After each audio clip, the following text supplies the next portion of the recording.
আসসালামু আলাইকুম এভরিওয়ান। আজকে আমি দেখাবো পাস্তা রান্নার রেসিপি। আমি আগে তেলটা ভালো করে বয়েল করে এর মধ্যে একটু অয়েল দিয়ে এটাকে ভালো করে সেদ্ধ করে নিয়েছি। তারপর একটা কড়াইতে আমি পরিমাণ মতো তেল দিয়ে এখানে পেঁয়াজ কুচি আর মরিচের ফালিটাকে একটু সতে করে নিচ্ছি। যখন আমার পেঁয়াজ মরিচটা একটু হালকা সতে হয়ে আসবে তখন সেই পর্যায়ে আমি দিয়ে দিব এখানে 2টো ডিম। তারপর ডিমগুলোকে আমি একটু লবণ দিয়ে আমি ভেজে নেব। ভাজার পর পাস্তাগুলো দিয়ে এখানে দিয়ে দিব আমি পরিমাণ মতো সয়া সস, দিব হট টমেটো সস, আর লবণটাও একটু চেক করে নিব। তারপর আমি এগুলোকে ভালো মতো মিশিয়ে নিব, মিশিয়ে একটু ভালো মতো ভেজে নিব তেলের উপর। দেখতে পাচ্ছেন আমি আলতো হাতে সুন্দর করে মিশিয়ে নিচ্ছি সসগুলোকে। আমি সসগুলোকে ভালো মতো যখন মেশানো হয়ে যাবে তখন আমার পাস্তাটা রেডি।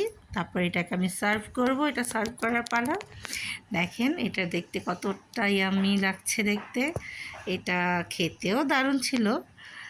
সবাই ভালো থাকবেন, আমার পাশে থাকবেন এবং আমাকে সাবস্ক্রাইব করে সামনে এগিয়ে যেতে আমাকে সাহায্য করবেন। আল্লাহ হাফেজ।